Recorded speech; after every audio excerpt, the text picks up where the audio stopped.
Hi everyone, welcome back to our channel. Today we're making cardamom ice cream.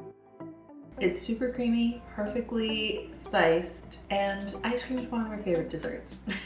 Cardamom is a very prominent flavor in a lot of Scandinavian baking, so we thought, why not add it to ice cream? Let's get started. The first step to making our ice cream is making sure that whatever ice cream maker you are using, you have it prepared correctly. So for a lot of ice cream makers, that means taking the bowl and putting it in the freezer for at least 12 hours. This has been in the freezer for a few days now, and today I'm using the KitchenAid bowl attachment. I'm gonna put this back in the freezer until we're ready to use it. We're gonna start by making cardamom infused milk. I have around 240 milliliters of milk, around a cup.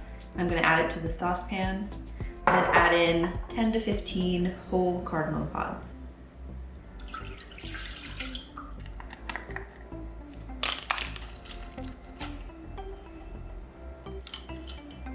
The range of 10 to 15 cardamom pods is kind of large, but it is because the strength of your cardamom pods could vary depending on a lot of factors. For example, you could have had them for a few years, so they're not quite as potent as they used to be. Today, I added about 12 cardamom pods to this. All right, let's get this to the stove to steep. This is just on medium heat right now, and we're just bringing it up to right below a boil, and then we're gonna turn it off and cover it and set it aside for around 45 minutes to steep. If you're worried about the milk burning, you can always stir it a little bit to evenly distribute the heat. Now that I see small bubbles forming around the edge here, I'm gonna turn it off the heat. This is the stage that I want it to be at.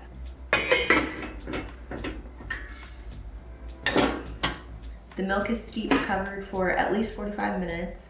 Now we're gonna strain it into another pot so that we can start to make our custard for the ice cream. To the cardamom milk, I'm going to add 360 milliliters of heavy cream. We're adding in just a pinch of salt. And we're adding in 160 grams of granulated sugar. I'm gonna set this pot aside. Into this heat-proof bowl, I'm going to add in 2 egg yolks, 1 whole egg, and a teaspoon of vanilla extract, and whisk it together really well.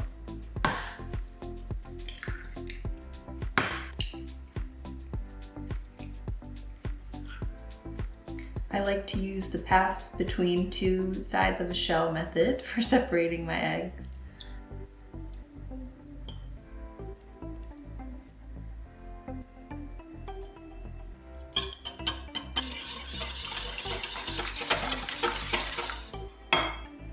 Now we're gonna move over to the stove to make our custard. I'm gonna put the burner on medium-low heat for the pot. The goal with the cream and milk mixture is to see some bubbles around the edge, but not heat it up too much. Heating it up too much, in my experience, somehow causes the custard to curdle. While this is warming up, I'm gonna make sure to stir so that the sugar is mixed in and dissolving. There are some tiny bubbles starting to form along the edges, so I'm gonna turn it off the heat right now. Now we're gonna start a process called tempering the eggs. So we still have our egg mixture here with a whisk, and we're gonna pour in very slowly half of our heated up milk, whisking constantly to make sure that we don't end up with scrambled eggs.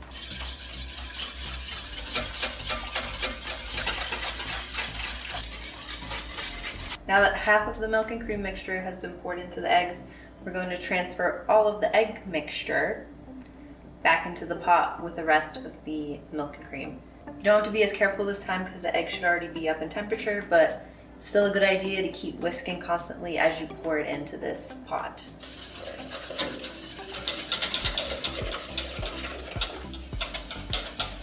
Now it's combined, we're gonna turn this back on medium-low heat, stirring constantly. And the goal here is to cook the eggs through and thicken the custard just slightly. After a few minutes of this, you should feel it thicken up ever so slightly, and then we're gonna do the spoon test. If you dip your spoon in the custard, it should coat the back of it, and then if you run your finger through it, just watch out, it might be hot, it should leave a line through and not run back together along that line that you just made. We have our custard here, and I have a heat-proof bowl with a strainer in it. The strainer is really just there in case there are any little bits of egg that got a little bit scrambled. Hopefully there won't be any, but it's just in case. So now I'm gonna strain the custard into the bowl.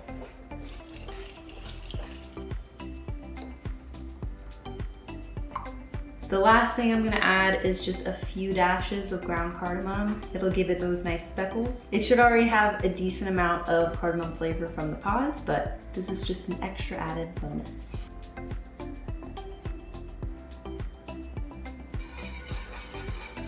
Now before I put it in the fridge, I'm gonna cover it in plastic wrap and press the plastic wrap down onto the top of the surface so it doesn't form a skin in the fridge.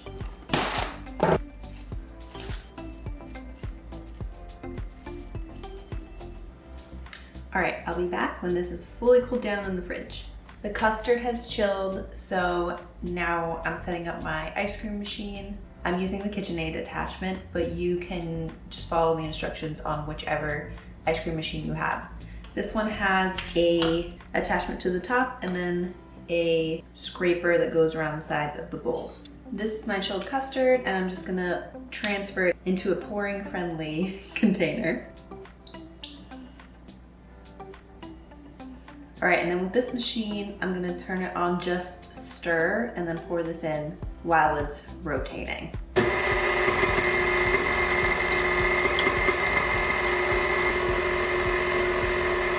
I'm gonna let this churn for 25 to 30 minutes, and then it should be a soft serve consistency in the bowl.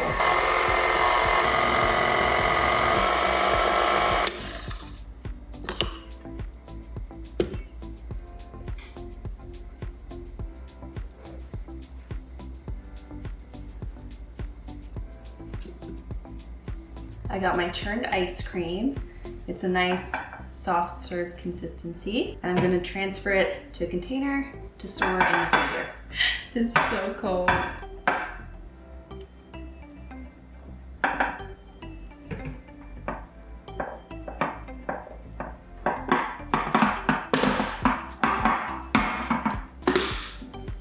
This is going in the freezer until it's fully frozen. Our ice cream is now frozen, so let's try some.